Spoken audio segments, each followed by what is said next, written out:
Welcome, everybody, to the Genesis Mindset. And in this particular episode, I have finally been able to link up with OGwebchef888. So I was introduced to OGwebchef888 I got to know him basically through the Atropa ecosystem. Saw his name swirling around in the chat logs and basically have been paying attention to some of his tokens. So in today's episode, we're going to be talking about some of the things that he's been cooking up. So the web chef has been cooking up plenty of things. So basically, we're going to be talking about his developments in Finfire. If you've been someone who has been monitoring liquidity pools, you've probably seen Finfire as much as I have if you've been looking at Pulsechain. And I've been very curious as to what it is. So I'm really curious to find out what it is, because basically he's told me that it's an optimization of dapps and partnerships within the Pulsechain ecosystem. So he's going to explain that.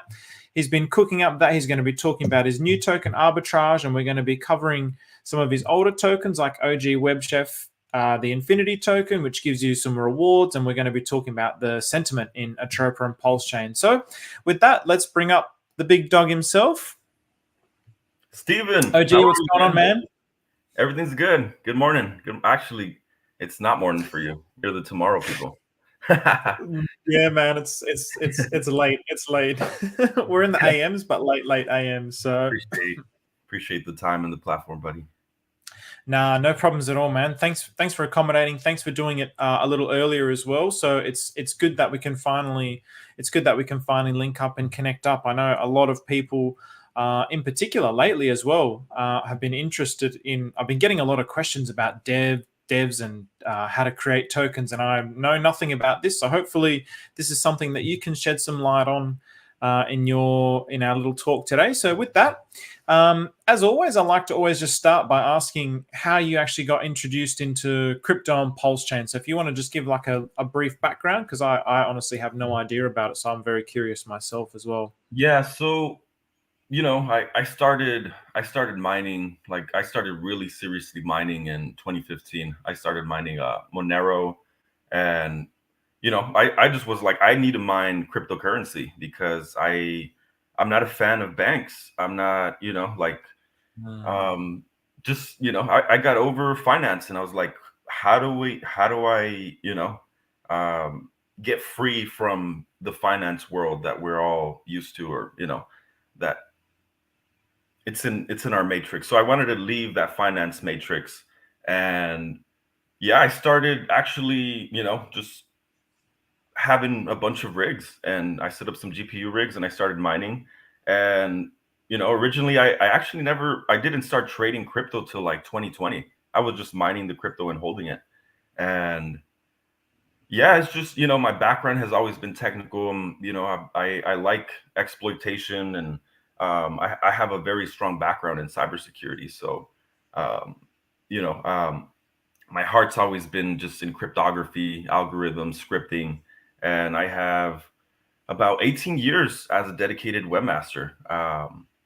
So just being in Web 2, and then, kind of like branching out to some of like, the IT networking stuff, and hooking up servers and doing system administration stuff. And it got really boring. So, we started getting this industrial revolution called crypto, and just I started taking a deep dive, and now I'm good Steve, man. Nice, man. And so so from that journey, what directed you towards the Pulsechain ecosystem? I think it was a sacrifice. My neighbor had told me like, hey, Richard Hart, this, like he made a lot of money on Hex. I think Hex bought him like a truck, and I was like, how'd you get this nice truck, man? And he's like, Richard Hart, Hex. And I'm like, oh, cool. So I became a believer, and I was like, hey, I don't want to miss out on this Hex stuff. And he kind of just gave me a nice kick in the pants, and he's like, dude, what are you doing? Like, you're all, you have this knowledge, you're technical. Why are you not trading on crypto? Why are you not, buying Hex? Why are you not staking it? He's like, when are you going to collect 1 million Hex? Like, he would just always heckle me. And eventually I was like, all right, dude, I'll listen to you. Fine. And here we are. Nice, man. Well, excellent. Good on you. You were in the sacrifice phase for Pulsechain, so you're day one. Yep.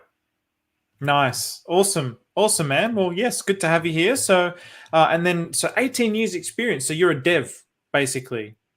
Yeah, I've been programming, and it's kind of funny because it's my sister. I think I was maybe like what, like 14, 13 years old. I don't know. I was like barely a teenager. And I didn't even understand computers yet. And I went to her room and I started using her computer without her permission. I did something, man. Like I broke the computer or something, like the software itself, like the operating system wasn't working anymore. And it really upset her. Like she actually got the CPU and like threw it in my room and everything broke.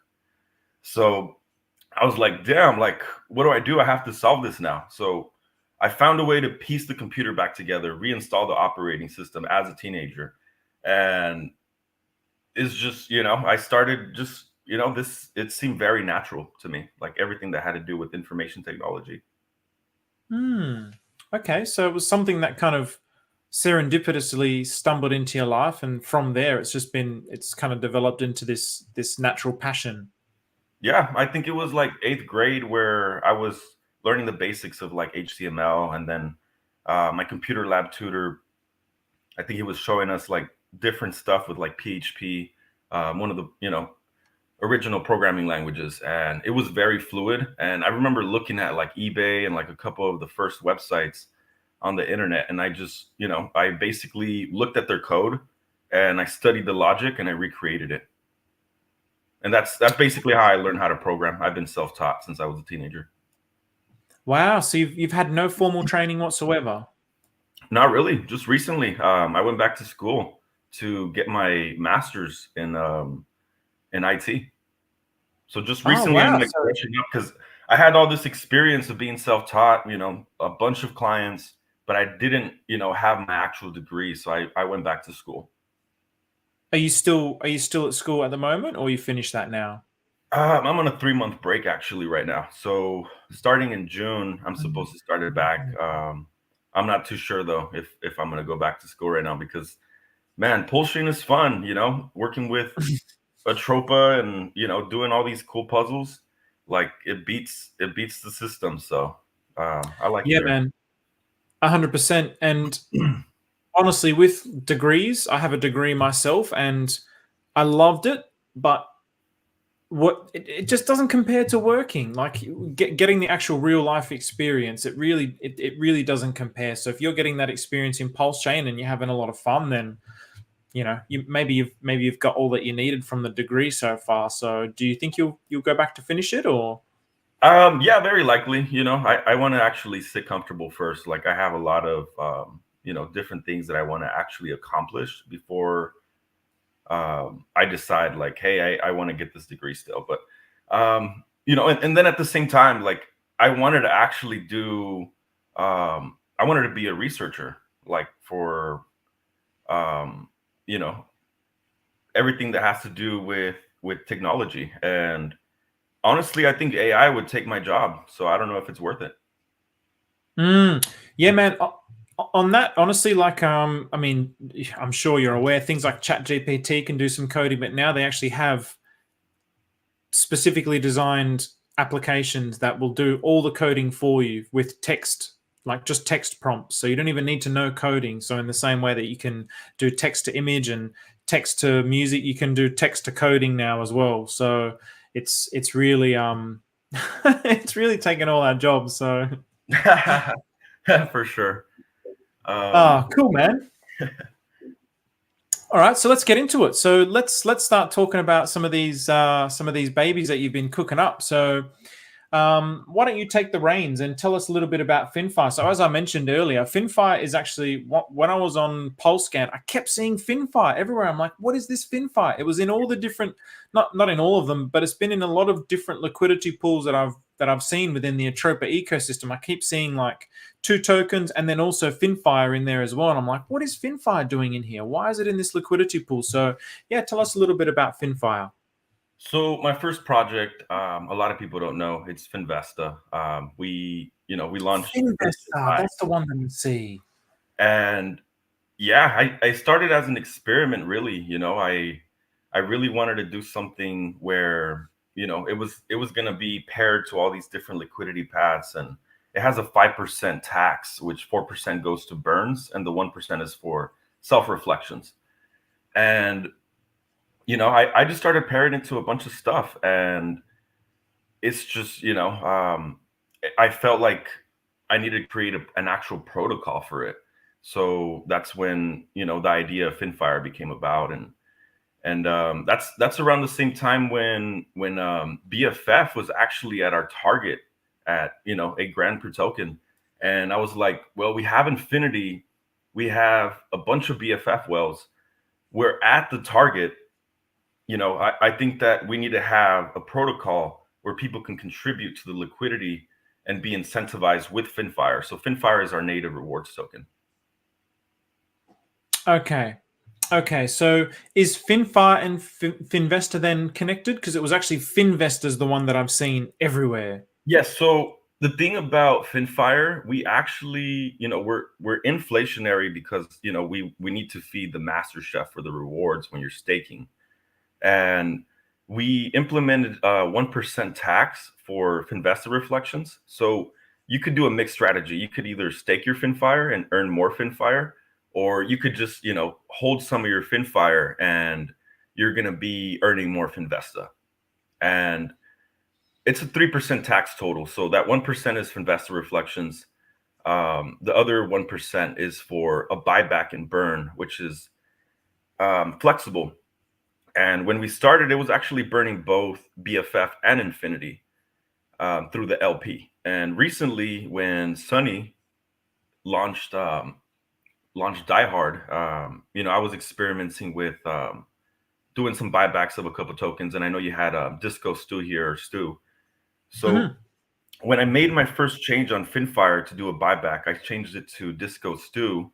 And yeah, we were buying back Disco Stew for like a week, maybe a week and a half.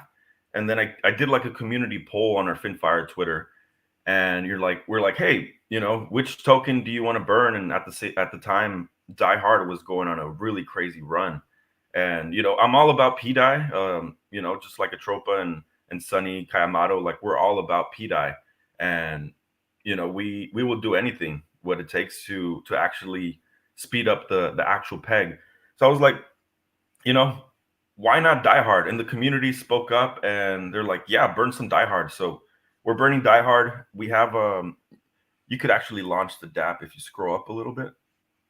So are you saying Finvesta is burning Die Hard tokens? Finfire. So we have a tracker on here. So if you click on the left sidebar where it says track PRC20 buybacks. Yep. So this stats page is showing you the amount of hard that we burn, and it's actually also burning PDI. So we're just supporting the whole ecosystem. And like I said, Finfire is also deflationary. So out of the 3%, 1% is Finvesta reflections, 1% is buyback and burns of whatever token that we set it on our contract, and the other 1% is actually burning Finfire. I see. So okay. Basically, buying into Finfire gets you to incentivize to provide LP, and then for the volume that happens on Finfire, you're actually supporting Pulsechain and supporting the ecosystem, the Finvesta ecosystem. Could you say that again? Sorry, about what's supporting the Finvesta? Yeah, so when people are trading Finfire, you're supporting the Finvesta ecosystem, and at the same time, you're supporting PDI because of the Die Hard. Okay, I see. So these are all interconnected. So it's interconnected with Finvesta, it's interconnected with PDI, it's interconnected with Die Hard. 100%. Nice, man. Okay, yeah. So because obviously, just to pivot and not really pivot, but elaborate on that point. So one of your OGwebchef, I've got some of these tokens. It's BFF and no nukes, right? You're getting reward taxes, or so the taxes. I recently made some changes. It was originally 3.9% tax.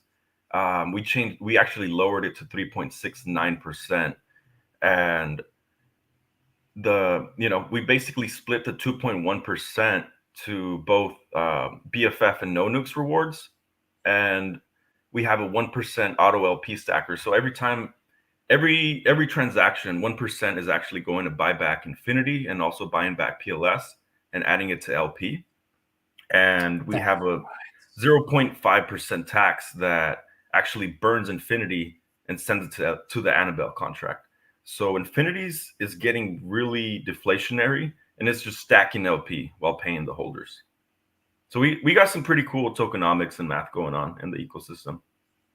Yeah, man. And a lot of it is, okay, so with some of these tokenomics, where did you actually derive some of these ideas from? So obviously you were saying like Finvesta was a bit of an experimentation. Like are these ideas kind of emerged out of some of these earlier ideas, or is it something that you've been thinking about for a long time? Or Finfire is definitely some type of amplifier. Like I said, it's our protocol. So it's it was birthed to actually help the entire ecosystem and give it a boost.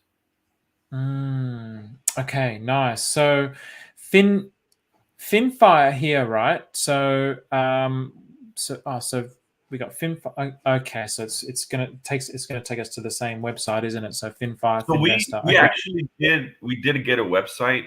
It's onfire.finance. Onfire.finance. I think it's on Dex Tools. I'm pretty sure it did an update on there, or you could just type it. Okay, onfire.finance. Correct.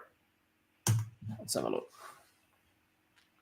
So the one on Dex Screener is the old website. Is that correct? Yeah. So we updated the Dex Screener first, and it's actually showing the Finvesta website, which redirects you to the dapp. But this has actually more information on Finfire. Okay. All right. So if people want to learn about this, they can come onfire.finance. So I'll put some of these links when I update the description as well. I'll put some of these websites and links in there so people can actually check this out as well. And then so this as well will connect with. So what were we seeing before? So you're saying this is the old website. The one from Dex Screener is the old website. So ignore this finvesta.io. It works together, but it's this website's actually more for talking about Finvesta, which is my original project. Okay, all right. So yeah, I see. So yeah, this Finfire one needs to I'll update. have to update that so it's consistent with the links on Dex Tools. Okay, gotcha. Okay, cool, man. So yeah, there's a lot of interesting things that you're cooking up here. So where did you get some of these ideas from? Like, like I said, for me, this is the one that I'm most familiar with, and there's a lot of things happening in here. So this is some pretty unique things going on with these tokens. I don't really see these kind of tokenomics anywhere else. Where did you come up with some of these ideas? What's the thinking behind it? I just wanted something that wouldn't like the latest token Arbitrage. I stealth launched it. I actually even told people like, you don't need to buy it. It's actually a system where it's always going to have volume through the pools. And I actually have a couple different bots. So I have arbitrage bots, I have volume boosting bots, and they're, basically feeding each other to create volume. And I started a service called Volume as a Service. We have Fresh Start Shower, which we were experimenting yesterday. Basically, someone, a valid project on Pulsechain creates a pool with arbitrage, and with the tokens, my tokens with arbitrage, and then their tokens supply of whatever PRC20, we would basically create a wash trade bot that would be using the same funds to just create volume and get it trending. So in our back pocket, we have a bot that could just get arbitrage trending at any moment.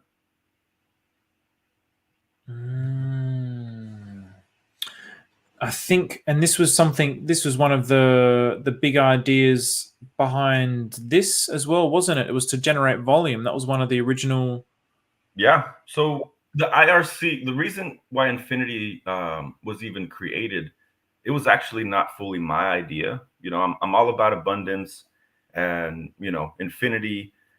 But so I did pick the name, but the actual idea of Infinity was brought up because I was working on the BFF buyback bot, which Maria started funding initially for the buyback. So Maria had sent me some no nukes, and I set up the bot to just consistently start buying BFF with the no nukes on the V1 pool.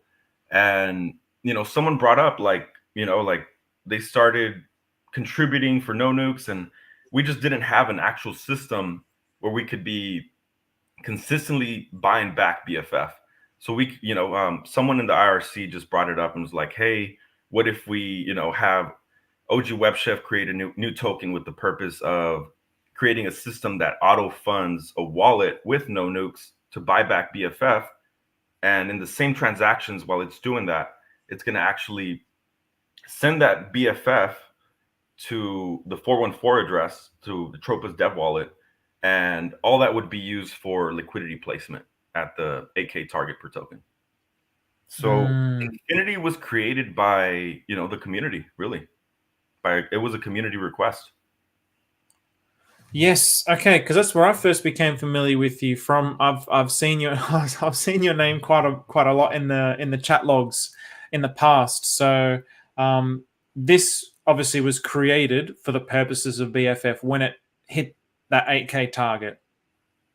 Yeah, so Infinity helped boost it, in my opinion. Like we started getting a lot of momentum around the launch of the token, and we were doing the buybacks, and there's just all this hype, and Maria being of some, they're of their words, so they're like, we're gonna get there, and we got to stay there, and then we'll add all the liquidity. But you know how sometimes it is, and people just cheated their life away, and yeah, man, I think it touched 8K twice, and then it hasn't been able to stay there, which is honestly a little bit disappointing. I don't know where the sell pressure is coming from. I think, but it's really across the board on Pulsechain. A lot of these tokens, it's across the board in cryptocurrency actually. So you're seeing a lot of these kinds of charts. So, okay, so let's okay. So why don't you talk a little bit about what you'd like to talk about? So I've asked you a few questions. So let's talk a little bit about anything that you want to talk about in relation to Finvesta, Finfire. What would you like? Where would you like this discussion to go? Well, Finfire was created for the purpose of supporting Pulsechain and supporting the Finvesta ecosystem.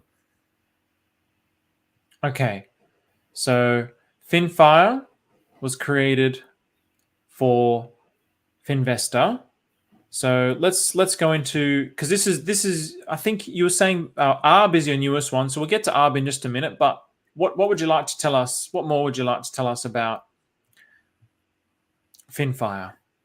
So Finfire was actually minted for the launch of Arbitrage, and that minted supply was used for 100% liquidity placement and burnt liquidity for the purpose of basically having these bots that I'm setting up. So I created a burn acceleration system with Finfire that it's basically some coding, some scripts that I could just turn on, and it's just basically gonna speed up the Finvesta burns. It's gonna speed up the diehard burns, and it's gonna also burn Finfire in the pool.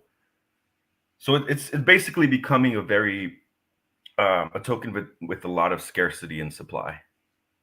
And we built a system that, basically we just turn it on and it starts humming. Nice, man. So you've actually got some of your own bots that are running these as well.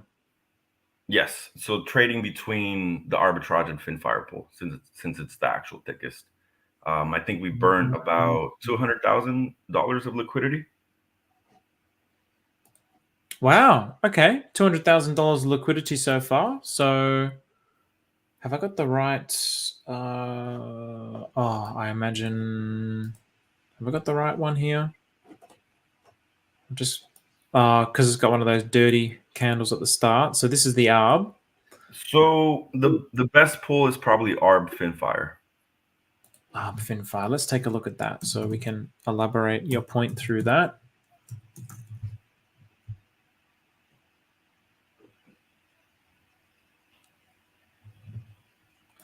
Okay, so that was the one right there, the first one that popped Oh, up. was it? Oh, here we go. This one here. Yeah, it's just Dex Screener doesn't actually show the actual value. Okay. Yeah, this is where Dex Tools. I prefer Dex Screener, but Dex Tools does have that little extra. The way that it tracks the data is slightly better in some instances, but Dex Screener for me just feels a lot better. So I'll put this into here. So let's have a look. Okay, so Arb Finfire. Okay, here we go. Everything's red today, but we're not scared, man. No, man. No, it's a good time to buy. Good time to buy, baby. For sure. Okay, so we got 84 holders, circulating supply of 8, 244K liquidity, 190K market cap. Nice. Okay, so this is all very, very new. So it just launched. Okay, yeah, like just over a week ago, basically, almost 2 weeks ago.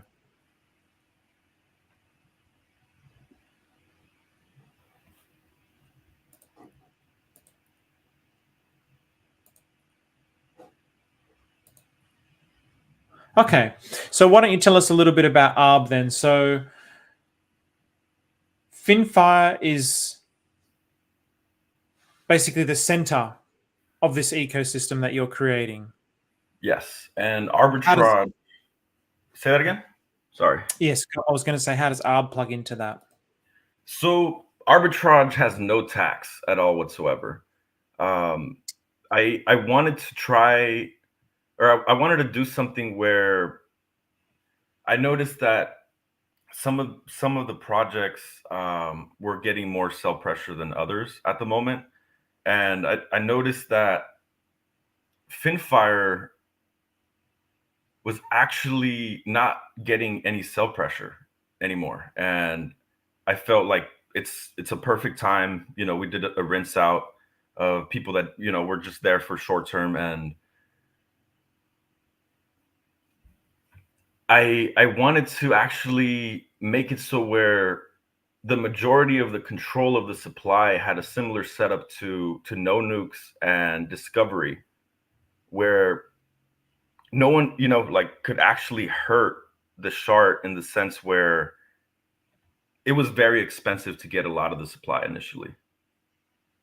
So Arbitrage, initially I paired 100% of the supply with Finfire, so it makes it so where initially the main entry was Finfire. So if people wanted to participate in Arbitrage, they actually had to support the ecosystem and pay the Finfire's 3% tax to get some Arbitrage. And we started creating some pools, and some of the people that started early actually started contributing. So yeah, it's really in the name. I created it to where I didn't really want to focus on, I didn't make the actual branding or the marketing of itself a priority, but more of the actual functionality of the token is for Arbitrage, offering this volume as a service, and producing volume across the board with different liquidity pools, and then just not having that restraint where it wouldn't trigger as much with say like a tax token. Sometimes you have a tax token and you're doing all these liquidities placements, and it won't trigger right away because of the tax. So having a token where the majority of the supply is in the dead wallet's hands with no tax is just makes the arbitrage flow better. I see. Okay. I like that So idea. in So, other words, really, like I could just do like some massive manipulation in the volume. And when that happens, you know, whether I'm doing it for a specific pool that, you know, we did a partnership with like Fresh Start Shower. We get them trending and we're creating all this volume. And as the volume occurs, it's actually doing something, you know, like it's burning Die Hard, it's burning PDie, it's burning Finvesta, and it's actually burning Finfire. So at any moment, we could just turn on this accelerator that helps the math. so do you have this? Do you have it set up in a way that kind of, like, I'm sure the way that it arbitrages and the rate that it produces volume? I have different strategies, and the main one for, you know, like I said, I have it in my back pocket to where we could trend for hours with just the system, like as long as I turn it on. Like it's basically a feeding system. So where we have Arb, we have Finfire, or we have Arb and another PRC20, and it's a feeding system that is, you know, let's say every 30 seconds, it's actually buying arbitrage with Finfire, and then within that same, as soon as it starts buying, it sells the Finfire and adds it to the different wallets. So it's just producing mass volume with the same funds. Working I see. So could you basically, like, could you turn it up to a point where it kind of breaks in an unsustainable way? Like, do you have to monitor it in a way to keep it sustainable? So, yeah, honestly, because, you know, like yesterday I did an experiment where it was like super aggressive. It was trading like every 30 seconds on the arbitrage and Fresh Start Shower pool. And, you know, it gets us trending, and it usually makes sense to do this when we're having a leg up, not on a red day. And, you know, the fluctuations in the prices, you know, like you're trading and one bot is buying, the other one's selling. There's going to be a price difference there. So you're losing tokens. I see. Okay, So so it only makes sense. It only makes sense for the fact that, you know, we're doing this to actually boost the ecosystem and feed the tax and arbitrage the Finfire pool. So that way, you know, the Finfire math gets to play. Okay, I see. All right. So all these tax. Really what it is, it's making so other bots are paying the taxes versus myself. So it's basically a cheap way to get trending and have other bots pay for the taxes. Rather than a human user. Yeah, like, you know, dealing with the actual slippage myself. I'm triggering these R bots in, you know, a pool with no tax at all, and the other bots are triggering with the tax pools, and it's actual bots paying for the taxes versus myself or my bots. Okay, gotcha.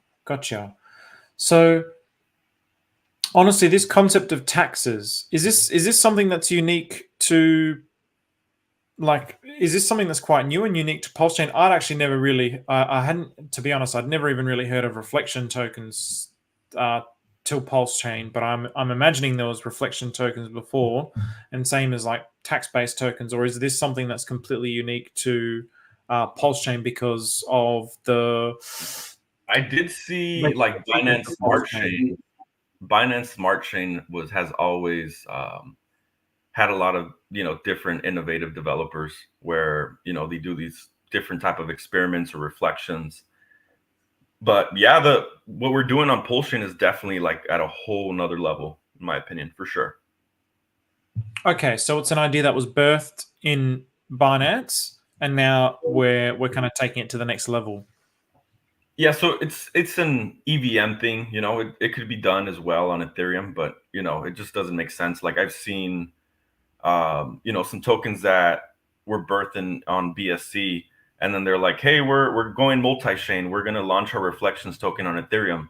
and the token dies because of just, the distribution for the rewards ends up being really slow because the distributor in the contract takes a long time to even pay that Ethereum gas fee to distribute the rewards. And then people end up giving up and they're like, these rewards are taking forever here on Ethereum. So, I've seen some, reflection contracts, reward contracts on Ethereum, but it just doesn't work because the rewards are not really being distributed fast enough and people are giving up. Okay, and that's just because of the speed of the actual chain. The gas fees and the distributor is just, it's waiting to make it basically worth it for that distribution, the gas fee. So it's, at times, maybe now it's going to pay like $20, $50, $80 for the distribution. But, when we're in a bull run and where there's a lot of activity, it's going to cost like $200 just to distribute a reward. And it just doesn't make sense on, doing this, what we're doing on Pulsechain to do it on Ethereum. Okay, gotcha. Someone here, Cryptonaris, is asking why there is a supply of 8 tokens. Yeah, good question. So really, it's just I wanted the price to be pretty ridiculous. I'm wanting to send this to the ungodly price, like Atropa says. So basically, yeah, just making it a very limited supply and making it so where it's it's gonna move the price like really fast. And then my favorite number is 8, so that's pretty much why. Oh, that's what I was thinking. So something low, and 8 is one of your favorite numbers. For sure. Nice, man. Cool. So I've actually had a lot of people asking me about how to create tokens for how do I create this token with the 1%, and I want to do like a 2% sell and a 1% buy or whatever percentages they tell me. And I'm like, honestly, I have no idea. I have no idea about the process of how to create that. Obviously, it's something that you do. Is it something that's easy to learn, or is it something that you would recommend someone to say, okay, I recommend that you buy, or you go to a professional like someone like yourself and hire someone like yourself to create that for you? Or how do people actually go about creating things like this? Because a lot of people are thinking about this, especially with all the things that are happening on Pulsechain. Well, number one, there is a couple launch pads. They're pretty limited. They have their constraints, and you could work with these launch pads, but at the same time, if let's say that you see a contract that was on Binance Smart Chain and it worked over there and the contract's verified, it's public. A lot of developers, we use either hard hat or we use Remix, which is like a GUI that's not like, it doesn't require as as much technical expertise per se, or like actual command lines, where it's just it doesn't look pretty when you're doing it on hard hat. But Ethereum Remix is actually the EDI that people would have to get familiar with. So it's called Ethereum Remix IDE. Sorry. Okay, so you'd be using this particular website to create. Yeah, so you could basically create a workspace, and you could either copy and paste an existing contract, modify it, and then go through the process of deploying. So yeah, I could teach you a little bit about it. So if we just wanted to launch something with no tax, I'm pretty sure there's like a default template on there. So you see where it says workspaces? Mm-hmm. So click on that drop down and then create a new workspace. And then on the basic drop down, let's see, go up, select, yeah. So you want to select ERC20 on the Open Zeppelin options. And you could just give that a name. It could be template 1 or whatever it is, or you could just keep it as is. Yeah. And and then okay. just, yeah, click OK. and it should start doing something. And you see here, okay, so the bottom top or the top folder contracts where it says my token.sol. Yeah. So literally um, you could just change where it says my token and MTK, and you could just change the names there and then just, have it compile and deploy it. And that's pretty much it. Okay. So basically, if people want to learn about this, I'm sure there'd be something on YouTube where you can actually learn how to use. There's a lot of guides for sure. Okay, cool, man. This is great. I mean, this is a good starting point because I've had long conversations with friends and they're like, "How do you do this? Can you ask Sonny?" And I'm like, I'm sure Sonny gets these questions a lot. I feel sorry for asking him all the time, so I don't want to keep disturbing Sonny. But people loved that stream, so awesome. So this is a good starting point for people, so they can go here and learn. And I'm sure they're going to have to learn some coding, but I honestly prefer it over like a basic launchpad because some of those contracts, like with Team Finance, I think Pink Cell, like they do have some type of vulnerabilities in them, at least for, some Team Finance contracts. Like this is something that a lot of people don't really talk about because I think they don't want people to exploit it.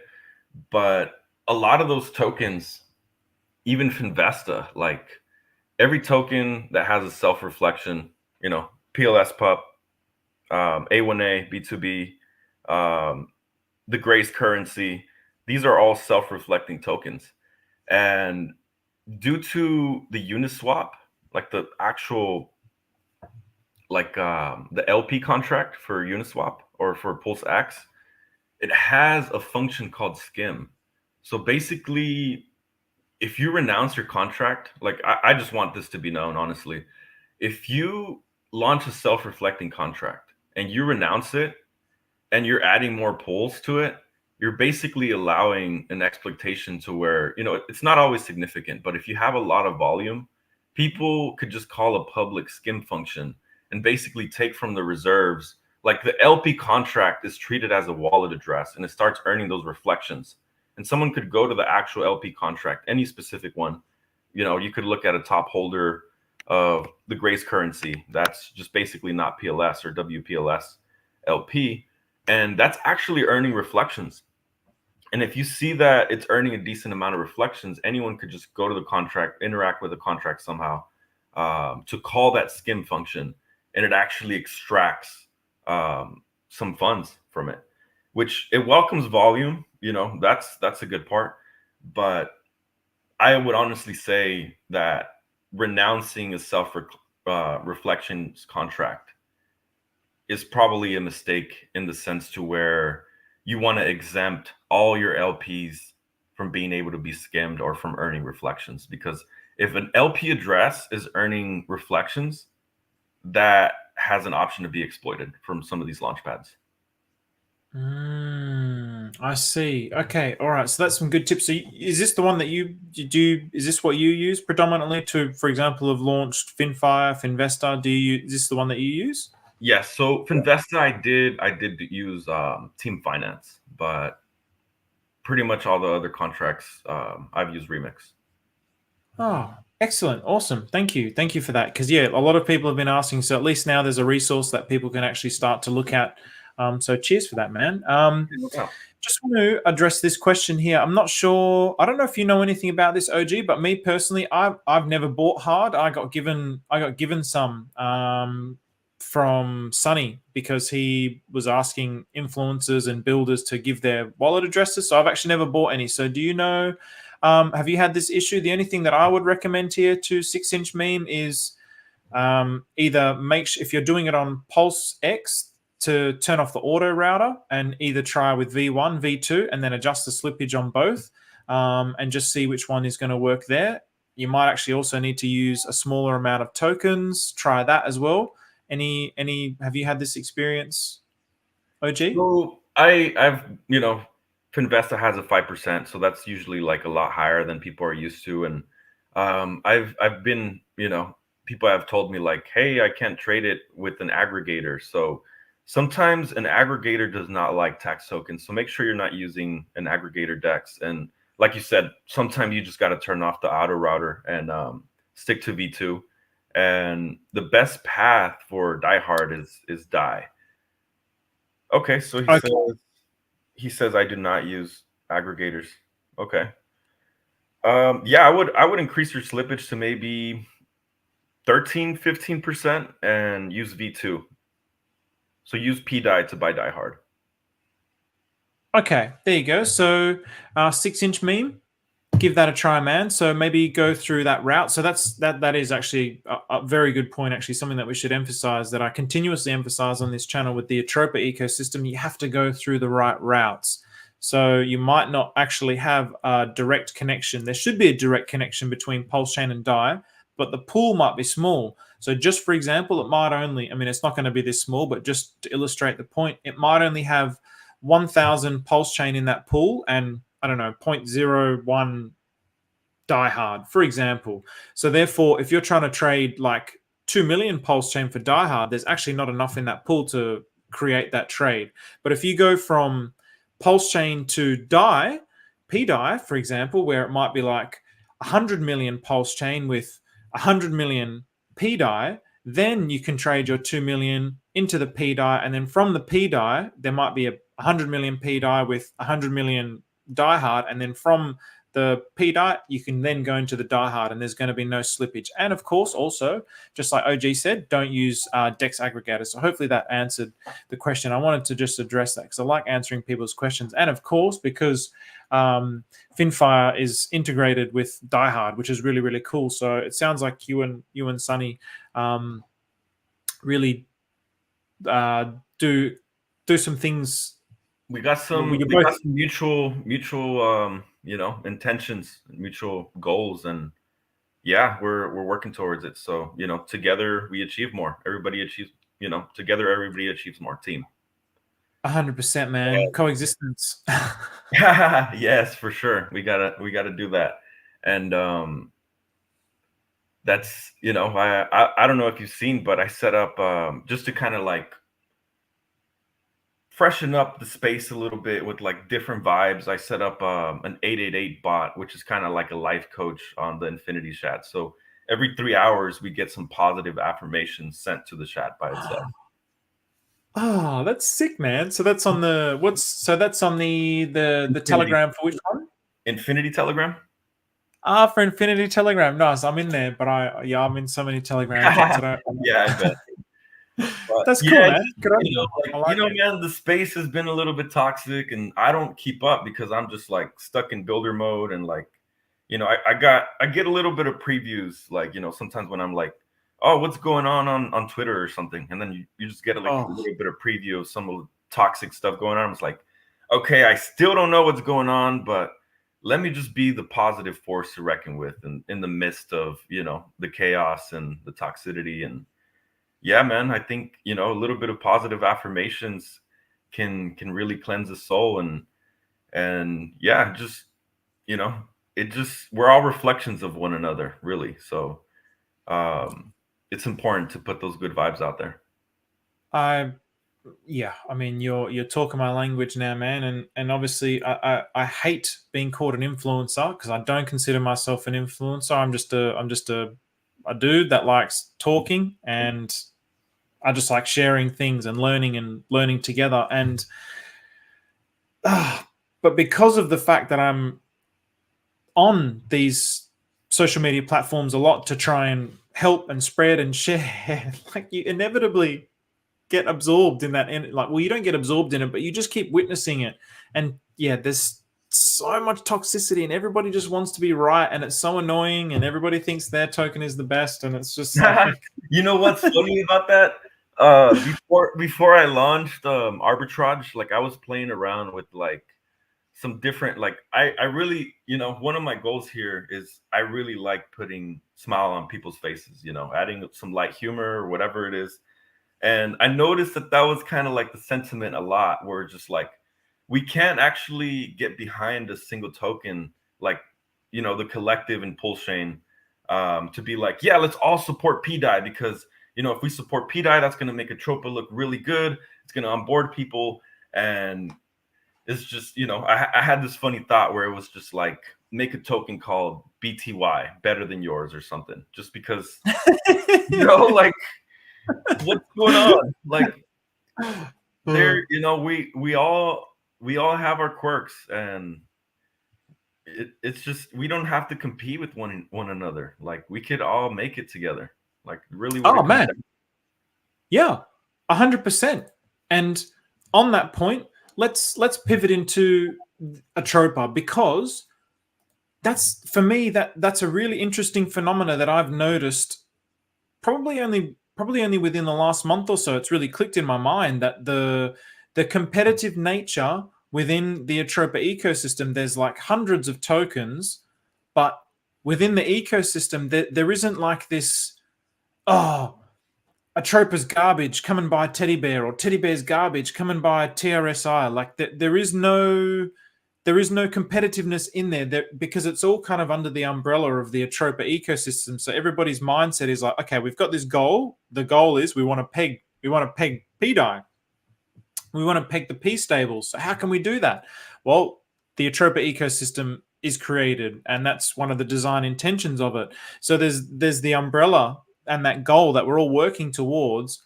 But it's really fascinating that people can't seem to, like, for me, it's very easy to kind of accept all the other tokens within the Atropa ecosystem. But it's fascinating to me that people can't have that same mindset with the umbrella of Pulsechain. Like, it doesn't have to be like, you're not going to convince anyone to buy your token by abusing them and calling what they have crap. It literally is just, it's just not going to work. It's human psychology 101. But people keep doing it. They just keep doing it. It's a really fascinating thing. So, but I have noticed within the Atropa ecosystem, there's definitely a stronger sense of camaraderie, which is really, really cool. So, so have you been in the Atropa when did you find out about the Atropa ecosystem? What's your feels about the Atropa ecosystem? I found out, I think it was middle of August. I was just kind of looking at some LP holders on different tokens, and I was actually invested in this token called Doge on Pulse, and I noticed that Maria had bought it and burnt the LP several times, like 3 times, I think.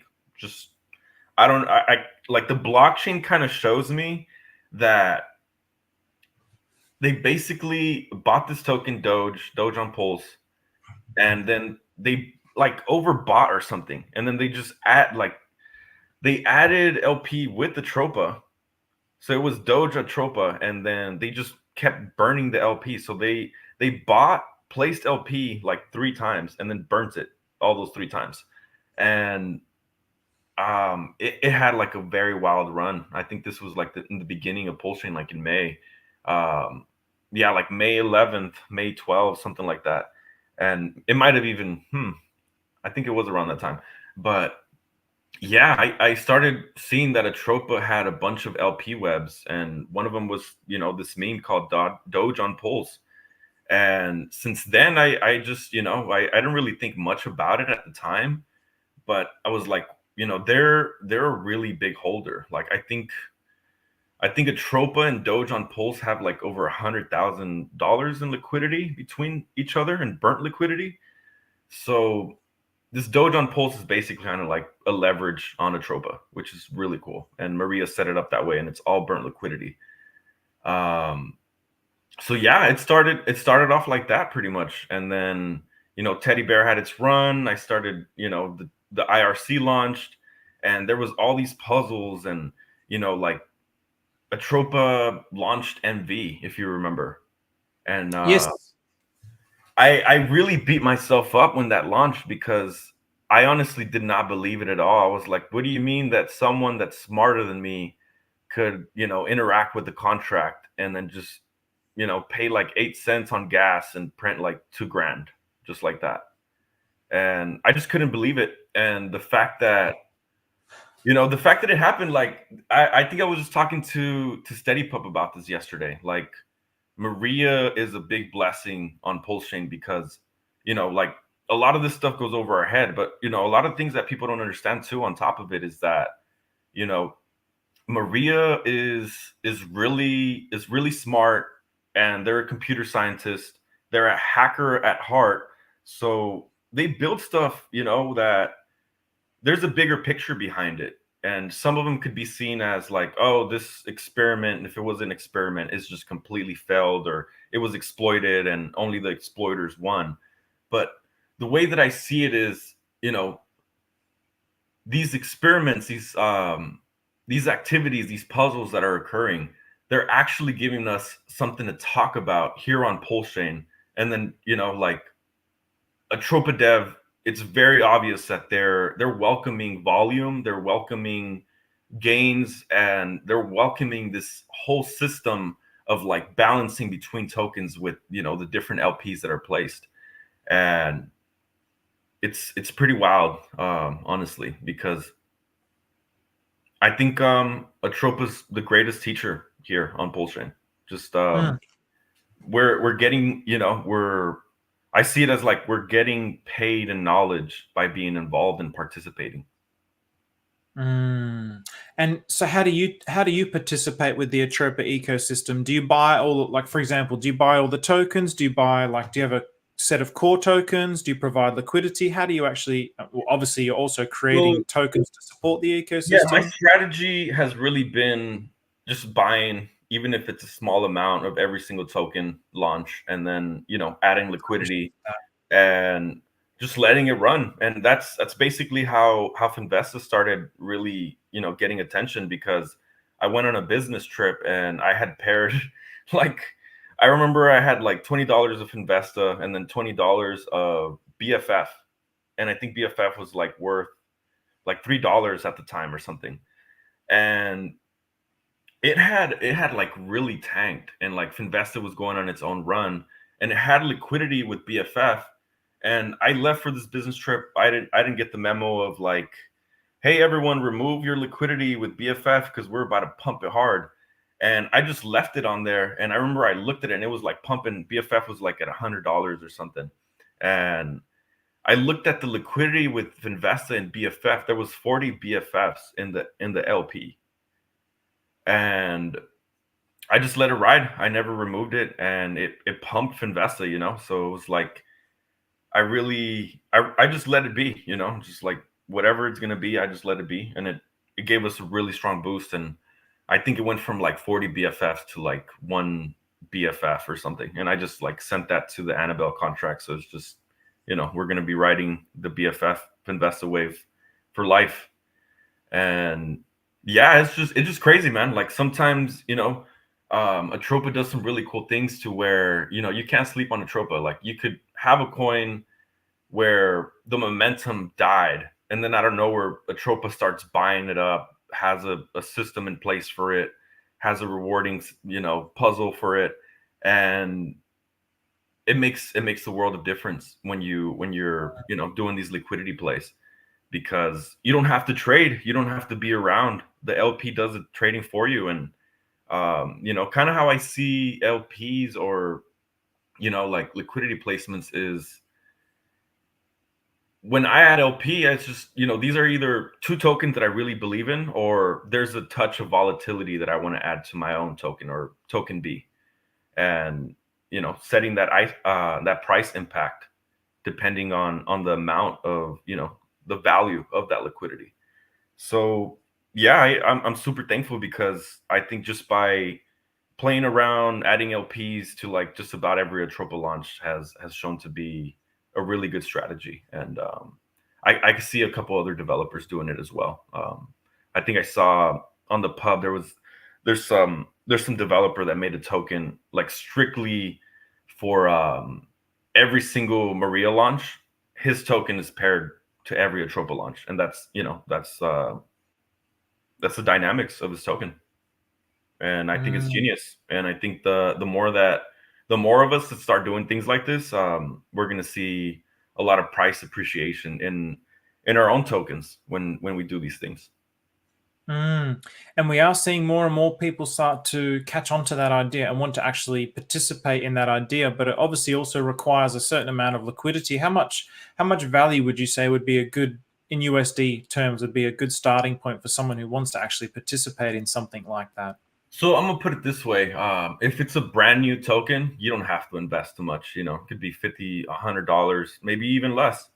But if it's a P stable or like something that's been established and it has a decent floor and market cap liquidity ratio, then you're gonna have to go more hefty on the funding for that liquidity placement in your token or whatever. If you just want to collect fees on B2, like with Teddy Bear, people love swing trading Teddy Bear. Just so much price Mm. action, so much volume. Yeah. Oh man. Yes. I've seen that a lot in Sonny's pub. People absolutely love swing trading teddy bear. Anything with volume. So there's so many different ways to play the tokens within the Atropa ecosystem. So it's a really wonderful ecosystem. So what's your outlook? I mean, are you bullish on the whole ecosystem in general? I mean, you said you buy a little bit of everything. So when something launches, you'll just buy a little bit. Do you kind of heavily weight towards like Atropa and PDI, for example, or are you evenly spread? Like, what's your outlook on the just Atropa token, for example? I definitely see the entire Atropa ecosystem outperforming, Richard Hart's core tokens and Ooh, pretty much, controversial. yeah, just pretty much everyone. I'm Like, with you, man. it's Honestly, I'm with you on that one. So you think the whole ecosystem as a like? So are you talking about? So even for example, like Discovery oh yeah, or anything, you think all of them can outperform Richard Hart coins? 100%. That's my Wow. sentiment. Okay. To be honest, man, I'm with you. I don't know if I'd say all of them, but there's so many tokens where I thought this is dead. Like I talk about TRSI a lot, and it was like this is dead. And then it just the way that it starts getting bonded up with everything, and then it just starts trickling up, and it's done like I don't know 5 or 6x from the bottom. It's incredible. It's amazing. There, This whole ecosystem. the way that it's set up, some of the lower market cap, lower liquidity tokens, they're going to be dragged up by the big dogs, and it's just math.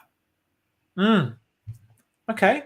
And how do you feel about where we are here? So here, just to kind of explain this, you can't really extrapolate the part.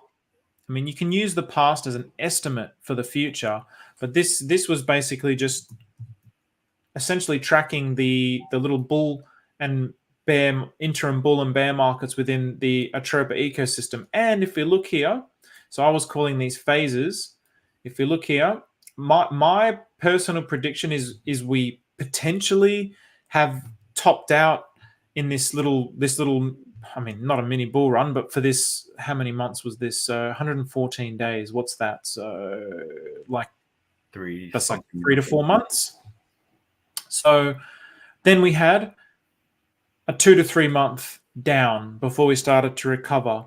What's your feeling in the sentiment here? Do you think we have actually topped for this interim top? Now we're going to have like a little sideways down action for a couple of months, or do you think we've still got some more leg up before we have this little sideways down? Because everybody just wants it to go up and to the right, but it's not how markets work. I mean, Hex did it. Just everything does it, man. It's always going to have like a 60, 70, 80, 90% dip once things start going. I mean, when people are getting 50x's, 100x's, that's when you start having these big pullbacks. What's your feel with where we are at the moment within the ecosystem? Yeah, so the way that I look at it, it's gonna really depend on the P stables, just because the heavy bonding. Like when Atropa, launched Atropa Dev launched Atropa. They used, like, from what I could tell on the blockchain data, they used a lot of their sacrifice money to basically like grab like a billion, like over a billion PDI right at the launch of Pulsechain, over a billion PUSDT. So basically what I'm getting at is that Atropa Dev really saw that, like, these ratio tradings were actually going to happen. So they actually they bought so much supply that they started to control it. Like, Atropa controls Pulsechain, really, like, in that sense, with the majority of the P stables.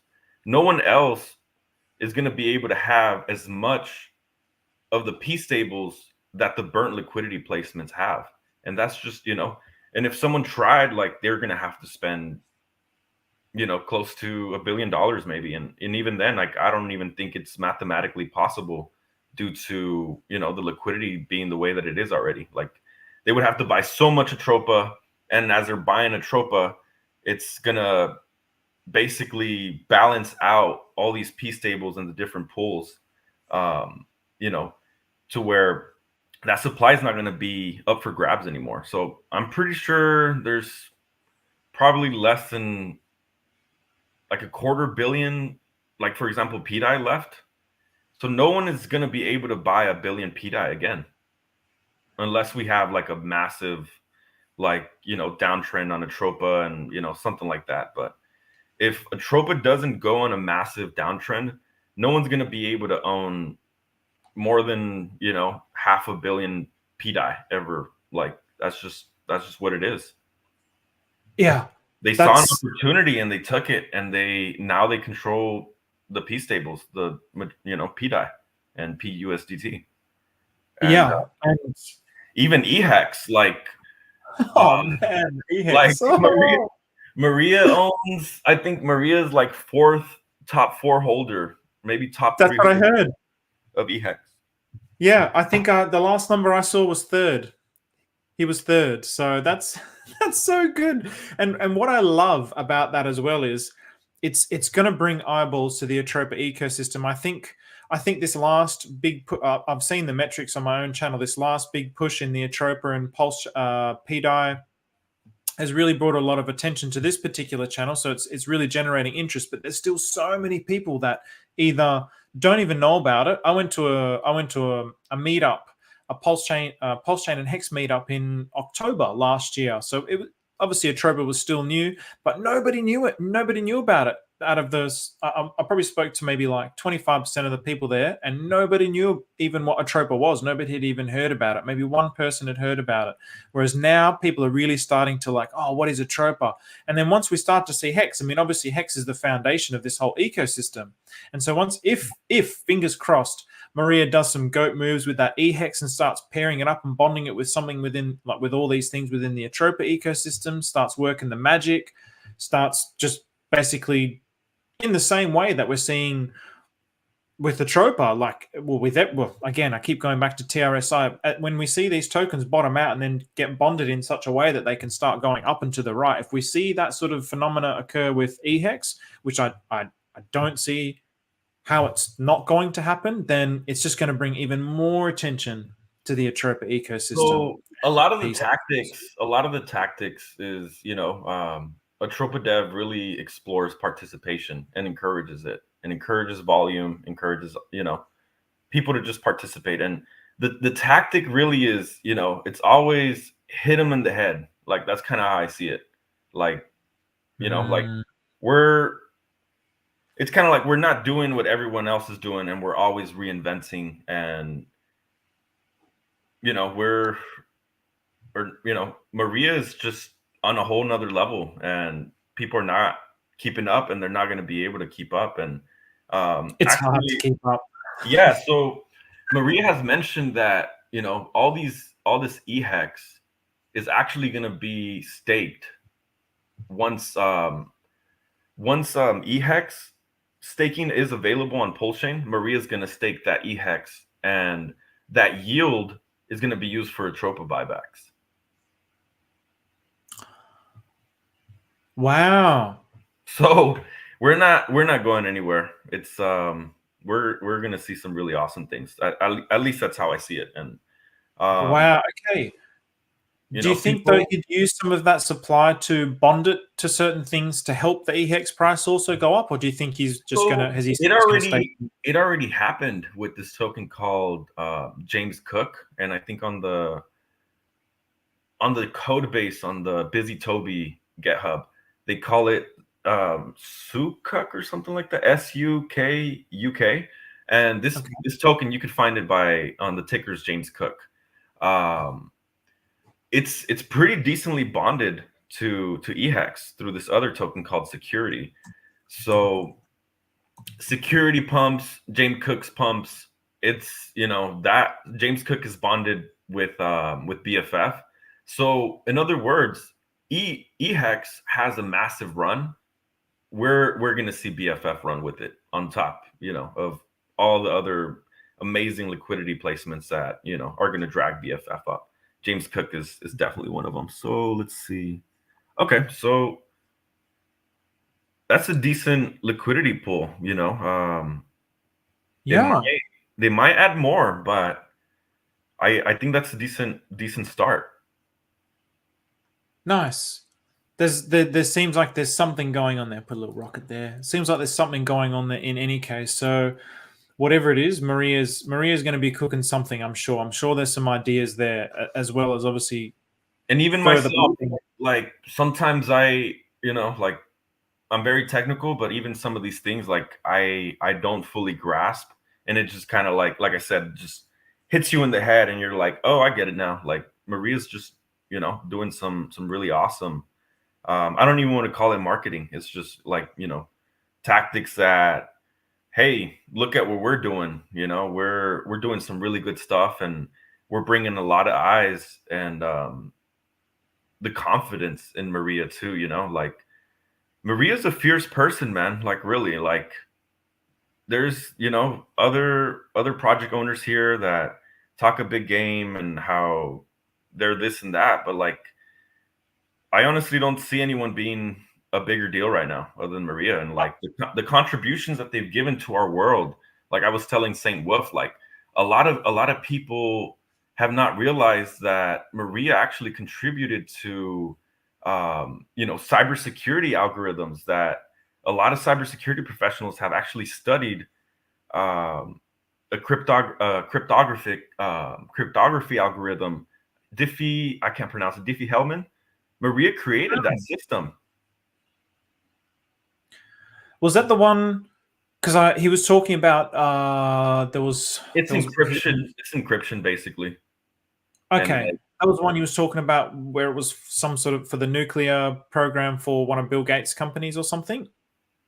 It might have been a different one. This is just I think it was a bar. Okay. You know what? I think you're right. It was like the barcode scanner thing that they were talking about in the Zurich, but that's huge because I have a couple cybersecurity certificates, like the CompTIA Security Plus, which is kind of like a basic standard one or whatever. But I studied Maria's algorithm, and it's just really cool. Like they've contributed to making our world safer. So I'm bullish.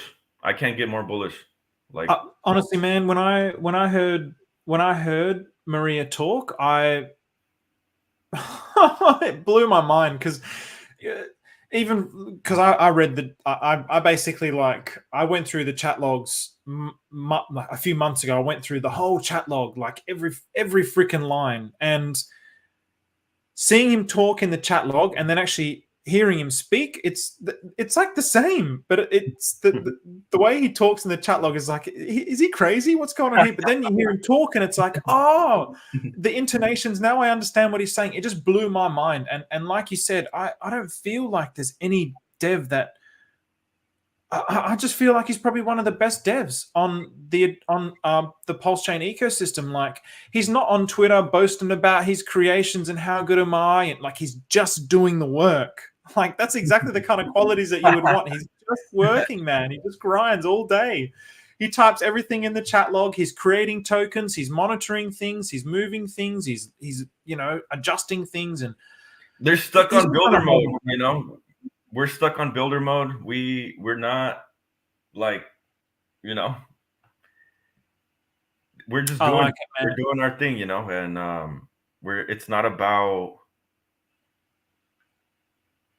it's not about our ego. It's not about, just putting in the work and getting the job done and making people money. Like I definitely see Maria like as someone that gets a thrill out of, like, hey, I launched something and these smaller wallets did a 10x and like they're just happy about it. They don't feel any type of way like, oh, these grifters or oh, these cheats or feeling very sensitive, like, oh, someone sold down my shard or this and that. Like they're just like, oh, I made people money. Amazing. Yeah, really just profound You just mindset. don't even see no like side of like saltiness. It's just like None. it's just None. like no emotions involved. Like we're just doing what No. we're doing. I love it. I love it. I just want to just quickly here, Martin Axel, a close up so I can make your portrait. Martin, I loved your portrait of Maria, by the way. I love your portraits. Very beautiful. I would be honored if you would do something like that. I don't really feel like I'm happy to send something to you if you want to link up with me on Twitter. So I'm just conscious of your time here, OG. So for me personally, I'm having fun. I'm enjoying this. We're an hour 15 at the moment. So I don't know what, like, if you're really strict on the time. So you just let me know and we can wrap this up. But I do have a couple more questions if you're happy to just stay for a little bit longer. Yeah, sure. Ask away, bro. Yeah, sweet, man. Cool. So I just wanted to, so let's go to the P stables now for a second. So at the start, you were mentioning, where's my P stables chart? At the start, you were mentioning a lot of these things you were doing to support diehard, to support PDI, like you've got things to support BFF.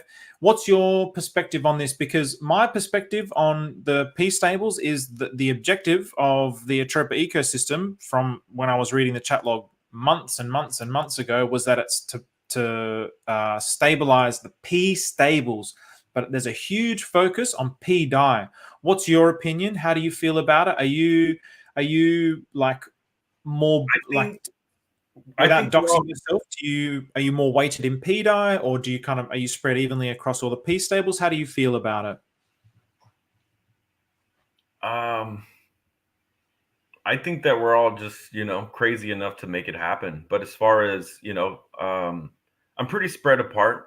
Like I'm not like guts deep in a specific P stable or anything. I'm actually more into like the core Atropa tokens, like Teddy Bear, Independence, just BFF, obviously. Let's see, what would be my biggest holdings actually?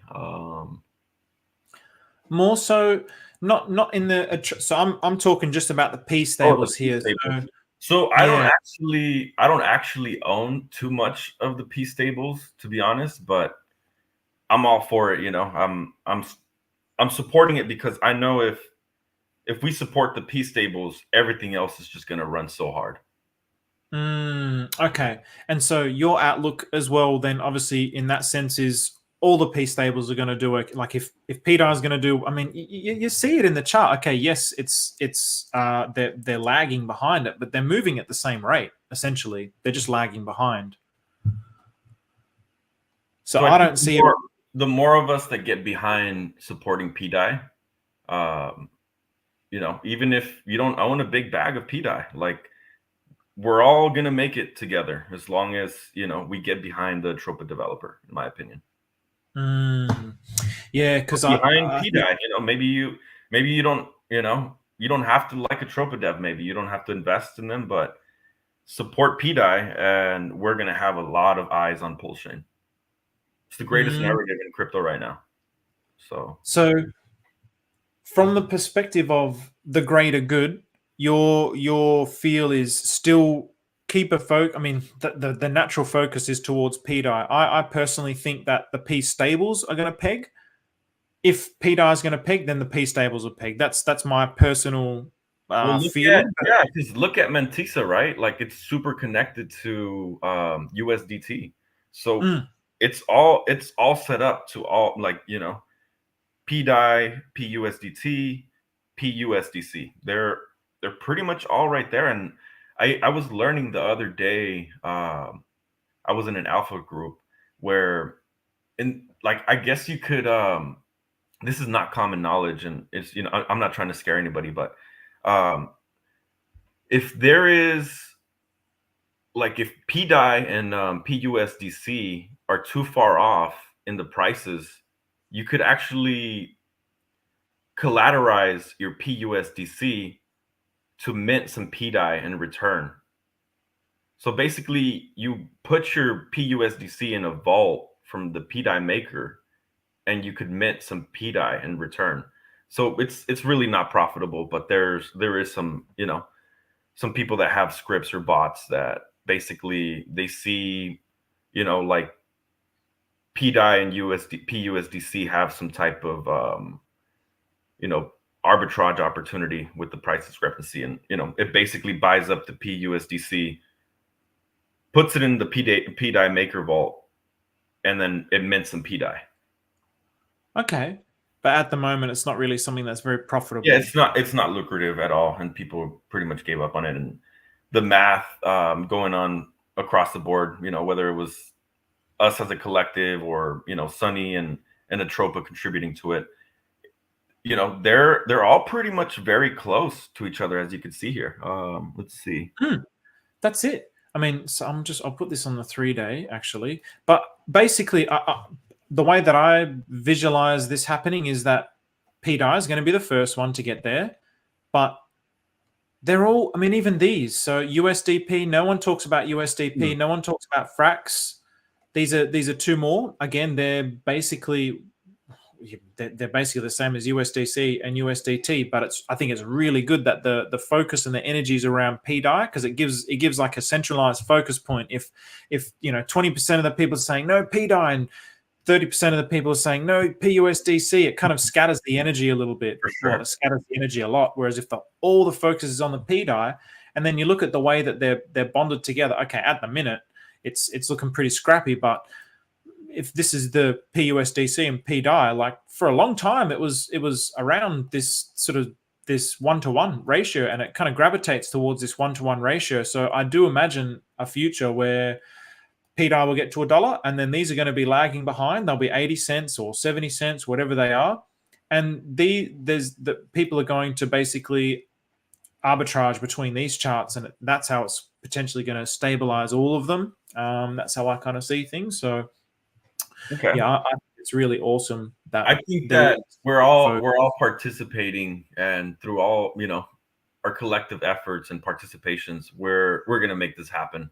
Like you got Sunny, you got Atropa, you got different developers, you got myself. We're going to make it happen one way or another. That's how I see it. I love it. Yes, I love the conviction and the certainty. We're going to make it happen. I'm the same, man. Like whether you call it spiritual woo-woo stuff, like you got to speak it into existence, and not just as some sort of like woo-woo thing. Like we really have to do the work, and we really have to keep putting those vibes out there. Like it really actualizing, actualizing your manifestations. Yeah, that's it. That's it, man. Like I don't see a future where this is not going to work. I don't see it unless the internet gets destroyed or somehow cryptocurrency gets destroyed. I don't see a future where this don't work. What did you say? Sorry, OG? Yeah, I'm like an EMP or something. Electromagnetic pulse. Exactly. We all are, man. So, okay, cool. So, anything else that you want to say about Atropa, the P stables? That's all I wanted to ask you about the piece. Just what your opinion on P stables were. Well, I think people need to understand that it's very healthy, and it's amazing. The contribution that Atropa has given to Pulsechain, and the welcoming of gains. Some of the systems that are set up, like it goes over people's heads. Like some of these recipe tokens, for example, like a first pulse mutual bond, Teddy Bear 9, writing, Bell. These contracts are actually really cool because they're set up to where if you have the technical expertise, or you could set it up, you can make a script where you fed a wallet these recipe tokens, and you could mint a token by giving up other tokens. So that makes these specific recipe tokens deflationary. They get out of circulation forever. And these systems, or the setup of the structure is made so where some of these tokens become very profitable to mint, or Atropa Dev set it up so where like the first pulse mutual bond is always due to the liquidity placements, it's going to make it so where it's it should always be profitable to burn some of your recipe tokens to issue a first pulse mutual bond. And this is set up to actually welcome volume and incentivize people to participate and be involved. And it's just a really good thing because, our, as of now, we're about to be a year old, and Mm. there's days where our volume slows down. So I think the more creative developers that we have that are actually making it so where, we can create different systems that, like, hey, I'm smart enough to do this, or hey, I'm smart and have some funds to do this, or I'm only smart, but I know someone that has fun. So we could work together and we could actually create volume on Pulsechain that, you know, um, overall, in the bigger picture, in the grander scheme of things, it's actually helping Pulsechain with better stats. Hmm. Because, That's how I. otherwise, what would, who knows, man? Like, I just can't imagine a world like in Pulsechain without Atropa, because who knows where we'd be. I don't know. I don't know why. It's just how I feel, really. It's just, maybe it would be more dull. We have a lot of amazing things to talk about, and they're a big brain, and they're getting involved in different things. Like, I saw that Maria's going to speak on this. I don't know if it's like a convention or something, but there's like a Pulsechain event that's going to happen in Amsterdam on June 15th, I think, sometime in June. And Maria's scheduled to talk on there. Wow. So I Wow. honestly think that Maria and Richard Hart are going to meet one of these days, and they're just going to rage pump the fuck out of Pulsechain. I hope so. Everybody's going to be bloody happy if that happens. One of my only one of the, not reservations, but something in my mind that is, I completely agree with everything that you just said. The only thing that runs around in my mind a lot is the amount of tokens within the Atropa ecosystem. So it in the same way that there's, the P stables, you don't want to scatter the energy too much. I struggle to see, like, okay, there's so many tokens, and so at the start, when I was trying to like wrap my head around everything, why do you think that there's so many tokens? Like, do you think that, I mean, there must be, there's obviously some kind of design intent behind that. You have ecosystems where there might just be an ecosystem, like, not talking about Atropa, like, okay, so Tangang, for example, they might have whatever, half a dozen tokens within their ecosystem, whereas within the Atropa ecosystem, there's hundreds of tokens. What do you think is the reasoning behind that? That's something that I haven't been able to wrap my head around. So a perfect example would be the recent deployment, which is stay up proceedings, or stay. That token is actually a demonstration of what will take place with BFF once we can, hold the line at AK. So how I see it, and Maria talks about it, is, we're creating like a main entry token where, we have these different liquidity placements that are, creating volume consistently, and um, giving people an option, like, you buy into stay, and then you could basically go from stay to, like, 20 different core Atropa tokens. And it's really, the way that I see it is, there's different type of contracts. We have like these recipe token contracts. We have something like a treasury bill, which is mintable by 414. We have all these different moving parts. And as far as like the majority of these tokens, they're really there for some type of price stabilization and balancing between the different liquidity placements or the different pools. So that way, it's just, it's creating a volume machine, really, without bots. So it's just contracts made so where the volume is always flowing like a river, and it's Mm. amazing. Because look at That's me, like, with my ecosystem, our ecosystem with Infinity and Finfire, Finvesta, um, there's not as much demand as, buy pressure with my ecosystem comparing to like Atropa. So the way that they set it up with the control of the P stables and all these different moving parts that are connected, for me, I have to use bots. I have to use bots to create volume. But Maria set it up so where there's just forever volume with the way that, the ecosystem is set up. mm.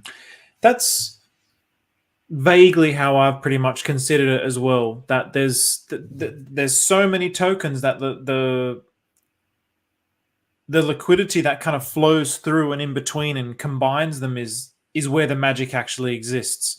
And it's not, it's kind of, it requires a different level of thinking. You know, this old idea of like, okay, let's just pump this token and get this token up to this price, and that it's all just about that one token. It's a different kind of thinking, and it kind of requires a different kind of mindset. Like, you still want all the tokens to go up and to the right, but it's not just about, oh, we all just have to buy this one token and that's what it's going to be. Like, there's all these different options where it just seems like they can all do well.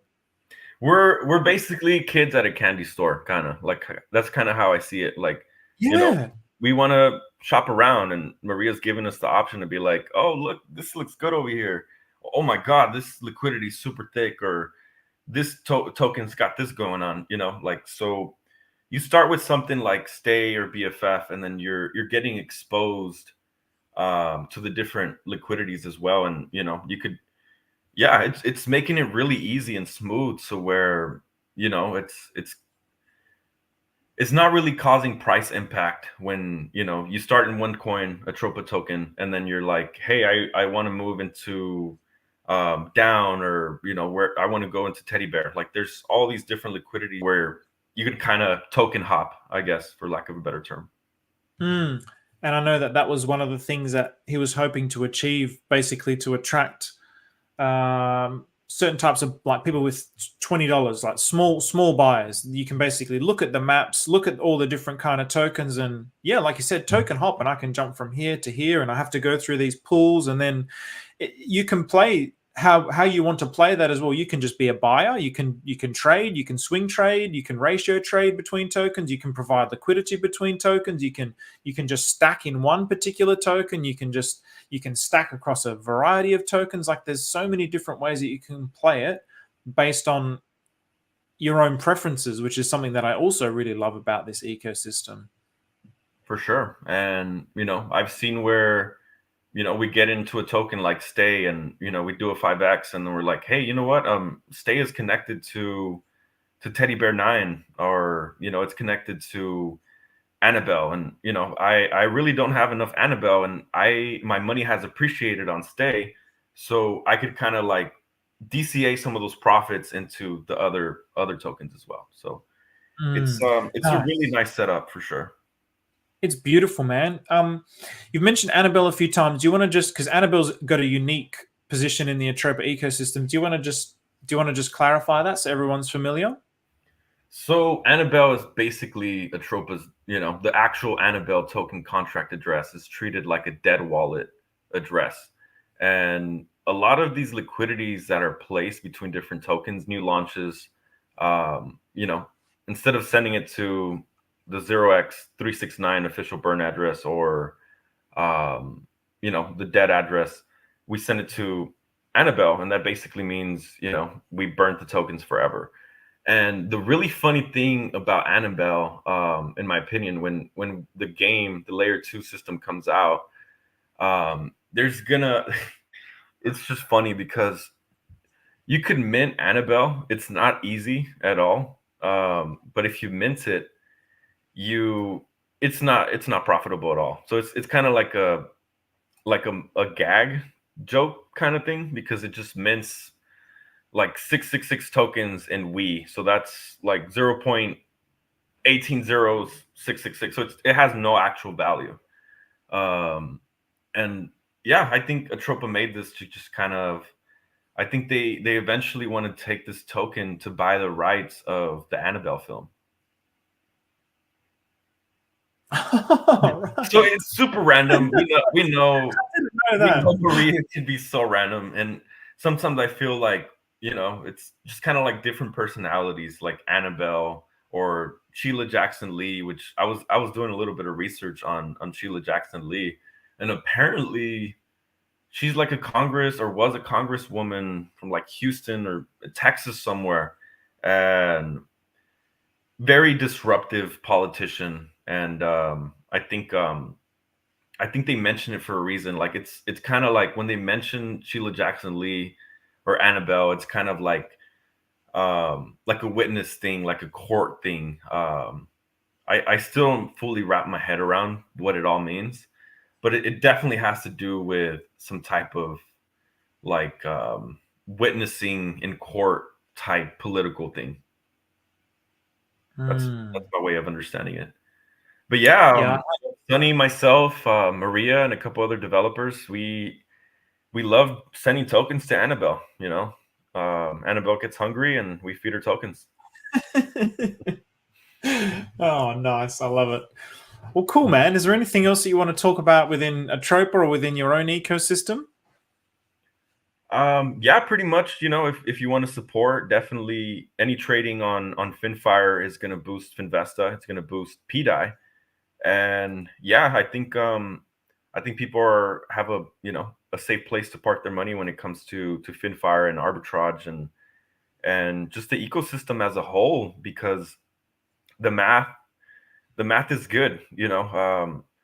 And there's times where some of the there's a little stagnation because of some of the liquidities or not getting too much volume, but it's all appreciating in value. Like Finvesta is, I think, close to 88% burnt now, just based off the tax working.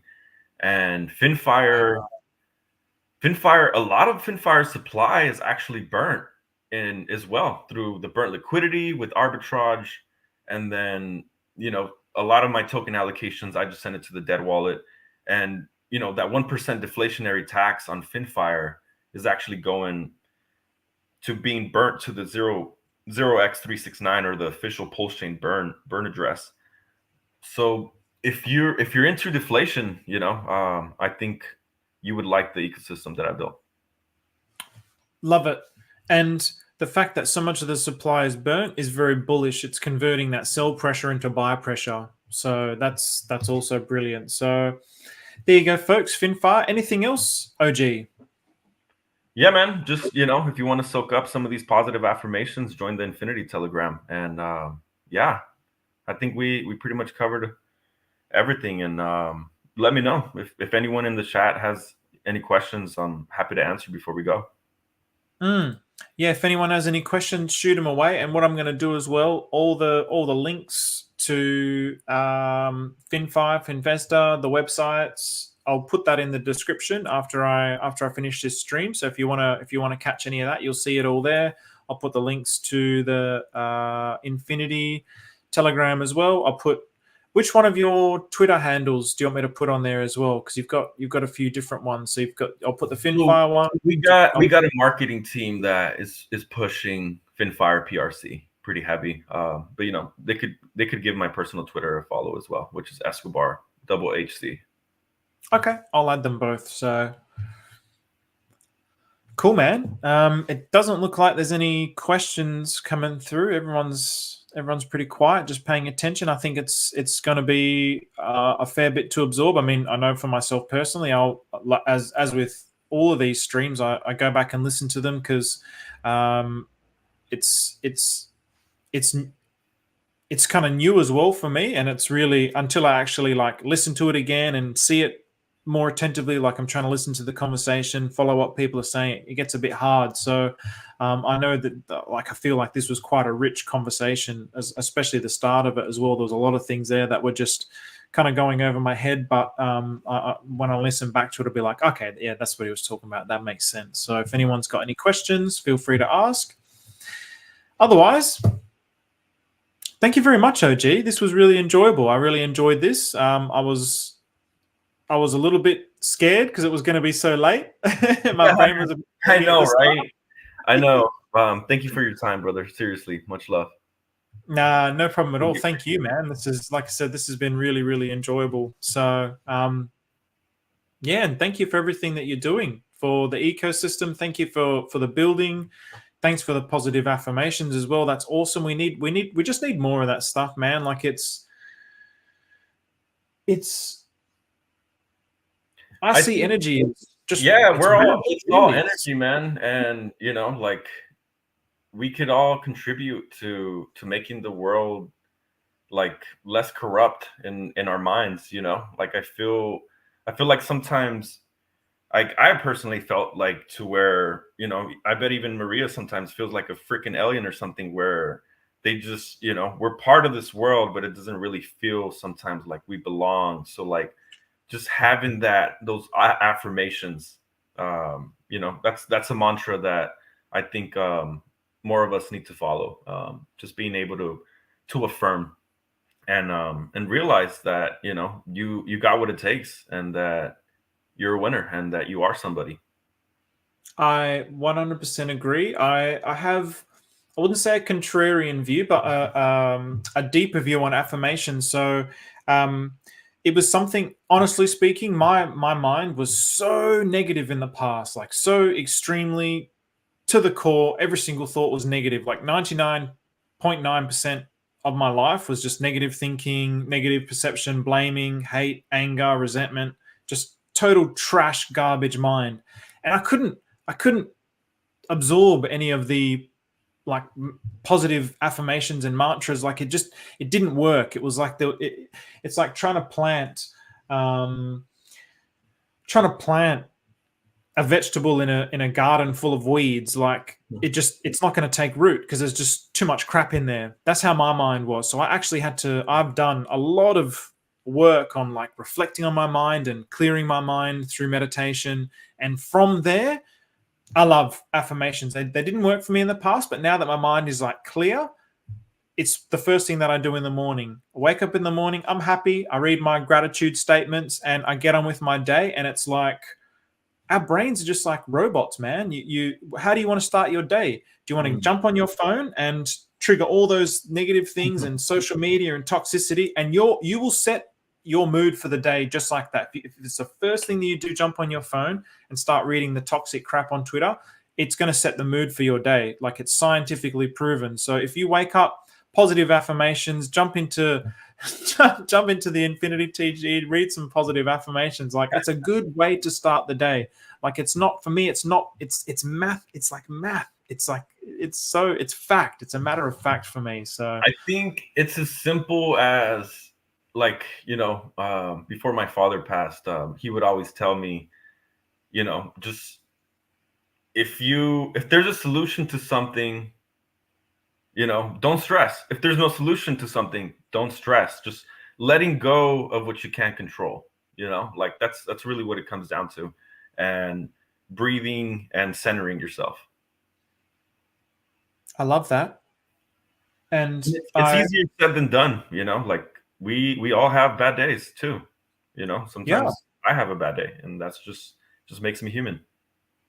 Absolutely, man. And again, if you want to get that way, you need to do the work. Like, it's that idea of just letting go, I found to be extremely difficult. And I used to hate hearing that, actually. Again, when my mind was trashed, I used to hate hearing that. I'll just let it go. Oh, thanks, man. Like, okay.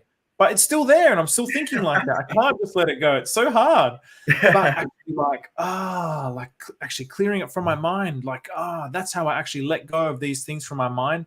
And then, yes, this idea of like not stressing, just don't stress, just don't be angry. It's like, okay, now I understand. It's hard. Maybe you just got to talk to the universe or whatever you believe in, and, you know, just kind of even get your heart pumping somehow. Like, go for a solid walk or something, you know, get your heart blood flowing. Like, that will alleviate some stress. And I think that's number one. Finding a way to neutralize your stress will help your spiritual journey, without a doubt. 100%, man. Yeah, and the science is starting to add up that stress is a lot worse for our body than what we actually think. Like, it shortens your lifespan, but people don't realize it. People think, oh, stress, it's like, it's, you know, no problem, whatever. Some people have got lots of stress, but actually stress shortens your lifespans because your cells, the DNA, the DNA is made of these things called, at the end of the DNAs is these things called telomeres. They're like on a shoelace, you've got the little plastic cap on the end of a shoelace.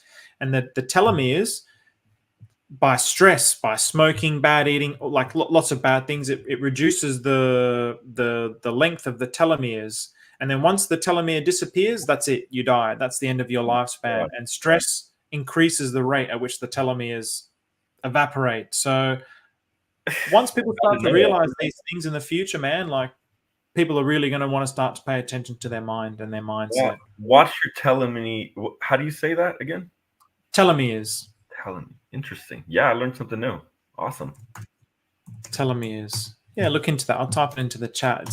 When I learned about that, I was like, wow, that's profound. So, yeah, man, cool. So, again, no questions from anyone in the chat, which is interesting. So, obviously, everyone's felt like they got what they needed. So, again, thank you very much, OG. This has been extremely enjoyable. Anything you want to say before we finish things up?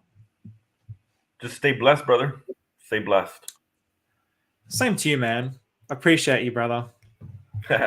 Much love. Have a good one, bro. You too, man. Take care, stream. We'll see you all next time. Salute. Have a good one. Take care, everyone.